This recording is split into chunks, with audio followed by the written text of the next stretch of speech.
Book of Esper के इस chapter की स्टार्टिंग में हम लोग देखते हैं कि जब वेनरेबल्स यूलिन की हालत को देखते हैं तो वो बोलते हैं लड़ाई सच में बहुत खतरनाक रही होगी। इसकी ऐसी पिटाई हुई है जिससे कि इसकी माँ भी इसे नहीं पहचान पाएगी। और अब यूलिन भी क्या ही बोल पाता, वो बोलता है लेकिन वेनरेबल्स यहीं पे नहीं रुकते हैं। वो बोलते हैं लेकिन ये सब तो मामूली चोटें हैं, ये तो कुछ ही दिनों में ठीक हो जाएंगी। वो वेनरेबल यूलिन का मजा ले ही रहा था कि फिर दूसरा वेनरेबल बोलता है ये सब बातें छोड़ो, वैसे सेंगुआन यूलिन तुम सेंगुआन क्लैन के सबसे बेहतरीन डिसाइपल हो जो कि अपने कल्टीवेशन के लिए जाना जाता है, और इस बार क्लैन के पास तुम्हारे लिए एक बहुत ही ज़रूरी और जानलेवा मिशन है, और अगर तुम इस मिशन को अच्छे से करते हो तो तुम्हें बहुत बड़ा इनाम मिलेगा, और अगर तुम इसे पूरा नहीं कर पाते हो तो शायद तुम्हारी जान भी चली जाए। बताओ क्या तुम इस मिशन को एक्सेप्ट करते हो? तो यूलिन बोलता है सेंगुआन क्लैन ने इतने सालों तक मेरी जो देखभाल की है उसके लिए मैं किसी भी खतरे से पीछे नहीं हटूंगा। तो वेनरेबल बोलता है बहुत अच्छा, तुम में जज्बा है।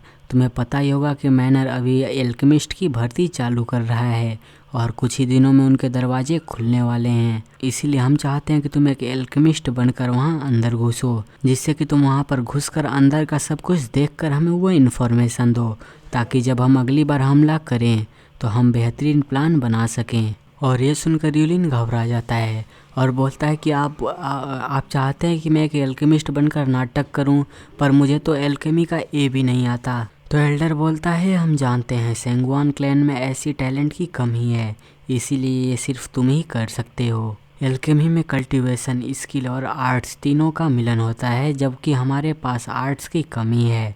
हम उसे अपनी कल्टीवेशन और स्किल से पूरा करेंगे। जैसा कि सब जानते हैं radiant stage cultivator 7th grade alchemist बन सकता है, ethereal stage 8th grade, soul harmony stage 9th grade और जेनेसिस स्टेज वाला 10th ग्रेड तक पहुंच सकता है। और इस दुनिया में 11th ग्रेड के एल्केमिस्ट ही असली मास्टर्स हैं, और हमारी स्किल से हम ज़्यादा से ज़्यादा 9th ग्रेड की पिल्स बना सकते हैं, और किस्मत अच्छी हुई तो एक आध 10th ग्रेड की भी, और हम कोई असली एल्केमिस्ट तो हैं ही नहीं, तो ग्रैंड मास्टर की बात तो दूर ही है। जबकि मुझे लगता है कि तुम 7th ग्रेड तक भी नहीं पहुंच पाओगे, लेकिन क्योंकि हमारे पास एल्केमी आर्ट्स नहीं है तो हम कल्टीवेशन का इस्तेमाल करेंगे, और तुम क्योंकि सोल हार्मोनी स्टेज पर हो तो हम अगले कुछ दिनों में तुम्हारे अंदर कुछ सीक्रेट एल्केमी आर्ट्स ठूंस ठूंस कर भर देंगे, इस उम्मीद में कि तुम कम से कम एक 8th ग्रेड की पिल बना पाओ, और शायद इतना ही काफ़ी होगा तुम्हें मैनर के अंदर एंट्री दिलाने के लिए। और वेनरेबल्स की बातें सुनकर यूलिन सोचता है मैनर में घुसना बहुत ही ज़्यादा खतरनाक और जानलेवा काम है, इसलिए यूलिन बोलता है आप चाहते हैं कि मैं बस कुछ ही दिनों में 8th ग्रेड का एल्केमिस्ट बन जाऊं?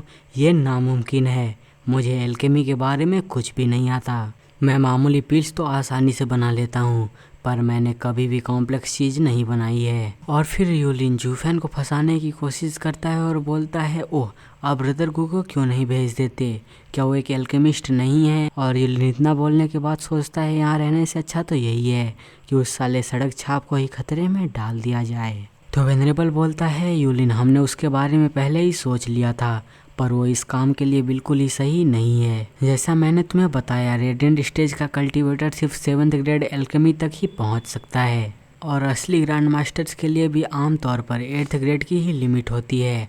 हर किसी की लिमिट उसकी कल्टीवेशन से जुड़ी होती है, और वो लड़का तो रेडिएंट स्टेज के 5th लेयर पर है, कोई ग्रैंड मास्टर नहीं है। वो ज़्यादा से ज़्यादा एक अच्छा 7th ग्रेड एल्केमिस्ट ही बन सकता है। साथ ही वो एक बाहर का आदमी है जिसमें अभी हमारा पूरा भरोसा नहीं बना है।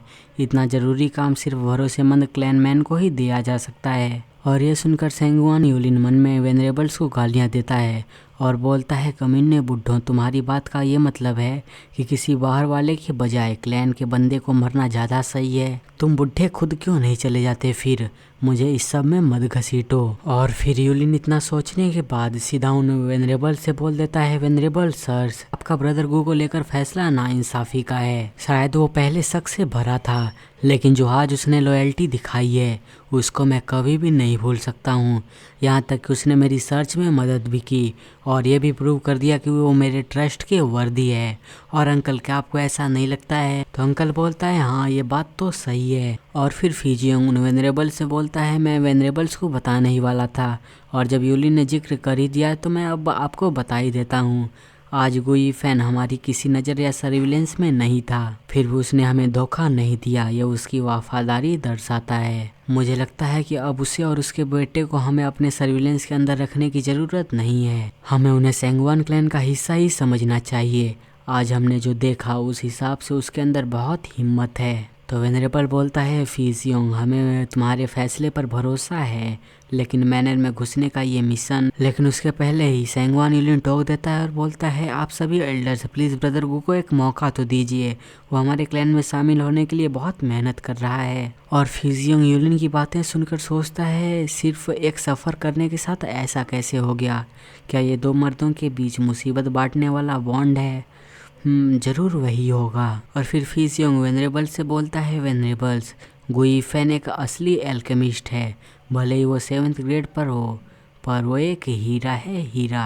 वो शायद मैनर में एंट्री भी कर ले। मुझे लगता है कि बड़ा जाल बिछाना हमारे फ़ायदे में रहेगा। क्यों ना हम दोनों को ही अंदर मैनर में भेज दें। दोनों में से कोई एक ना तो एक सेलेक्ट जरूर ही हो जाएगा। तो वेनरेबल बोलता है, ठीक है, अगर ऐसी बात है तो क्या हमें उस आउटसाइडर को भी ट्राई करने देना चाहिए? तो यूलिन बोलता है, हाँ, आपको ब्रदर गु को ज़रूर से ही एक चांस देना चाहिए। वो वेनरेबल बोलता है, लेकिन किसी बाहर वाले पर ऐसे ही हमें भरोसा करना ये मुझे थोड़ा परेशान करता है। वो जा सकता है, लेकिन किसी न किसी को उस पर नज़र रखनी होगी ताकि कुछ गड़बड़ ना हो। तो यूलिन बोलता है, कोई बात नहीं, जब तक हम ब्रदर गु को अपना परिवार समझेंगे और उसे खुद को साबित करने का मौका देंगे तब तक सब ठीक रहेगा। लेकिन फिजियोंग यूलिन की बात काट देता है और बोलता है, भले ही हम ईफेन से अपना काम करवाएं, पर किसी को अगर हम उस पर नज़र रखने के लिए भेजेंगे तो उसके नज़र में हमारी इज्जत कम हो जाएगी। मैंने आज उस लड़के का नेचर देखा है, भले ही वो थोड़ा बदमाश है पर उसका दिल साफ है। क्या हम उसके साथ ऐसा करेंगे? तो वेनरेबल बोलता है, फिजियोंग एक महान इंसान छोटी बातों की परवाह नहीं करता है। और यूलिन भी बोलता है, हाँ अंकल, ब्रदर को इससे कोई फर्क नहीं पड़ेगा। लेकिन फिर भी फिजियोंग बोलता है, वो किसी अनजान बंदे को अपने साथ रखने के खिलाफ होगा, इससे वो दूर हो जाएगा। क्यों ना यानियर को ही भेज दिया जाए, वो सपोर्ट के बहाने उस पर नज़र भी रख लेगी। और वैसे भी दोनों एक दूसरे को जानते हैं तो उससे बुरा भी नहीं लगेगा। और ये सुनकर यूलिन बोलता है, क्या मेरी कजिन? नहीं नहीं नहीं। लेकिन बीच में वेनरेबल्स बोलते हैं, हाँ वही करेंगे, यानियर ही सबसे बेहतर ऑप्शन है। फिजियोंग तुमने बहुत गहरा सोचा है, हम तुम्हारे प्लान के साथ हैं, हम सभी इस बात पर राजी हैं। और सब कुछ अब डिसाइड हो जाता है और यूलिन फंस जाता है और वो सोचता है कि ये मैंने क्या कर दिया, मैंने अपने कजिन को उसको हैंड ओवर कर दिया। और वो अपने आप को ही चाटा मारने लगता है और बोलता है, मुझे पता होता कि ऐसा आउटकम आएगा तो मैं उसको कभी भी रिकमेंड नहीं करता, मैं इतना अनलकी क्यों हूँ। और उसको अपने आप को ही चाटा मारता हुआ देखकर सेक्ट लीडर बोलता है, क्या बात है? तो यूलिन बोलता है, कुछ भी नहीं, बस मेरा दांत बहुत ज़्यादा दर्द कर रहा है। और फिर इसी के साथ हम लोग अगला सीन जूफेन का देखते हैं, जहां पर उसको पता चल जाता है कि उसे ये लोग फ्लाइंग क्लाउड मैनर में एज ए स्पाई भेज रहे हैं। और जूफेन ये सुनकर बोलता है, क्या आप ये चाहते हैं कि मैं फ्लाइंग क्लाउड मैनर के अंदर एल्केमी स्क्रीनिंग में शामिल होकर अंदर घुसूं? और इतना बोलने के बाद वो मन में सोचता है, मैं तो कब से फ्लाइंग क्लाउड मैनर के अंदर जाने का खुद रास्ता ढूंढ रहा था। और फिजियोंग बोलता है, एग्जैक्टली, तुम्हें जाना ही होगा। और जूफेन फिर सोचता है, अगर मैं सेंगवान क्लैन और फ्लाइंग क्लाउड मैनर के मास्टर्स की लड़ाई होने तक का इंतजार करूंगा तो मेरे पास बिल्कुल भी वक्त नहीं बचेगा। अभी बिना किसी शक के और बिना सेंगवान क्लैन की रोक टोक के पहले से वहां जाकर जांच करने का मौका मिलना सबसे बेहतरीन बात है। और इतना बोलने के बाद जूफेन बोलता है, आप लोगों ने हमें अपनाया है, इसके बाद सेंगवान क्लैन के लिए कुछ करना मेरे लिए बहुत बड़े सम्मान की बात होगी। और अंकल, आपका बहुत शुक्रिया हमें ये मौका देने के लिए। और जूफेन के इतना बोलने के साथ ही ये चैप्टर एंड हो जाता है। और अगर आप लोगों को अगला चैप्टर जल्दी जल्दी चाहिए तो इस चैनल को सब्सक्राइब करके इस वीडियो को लाइक कर देना और मुझे कमेंट में ज़रूर बताना कि आज का एपिसोड कैसा लगा।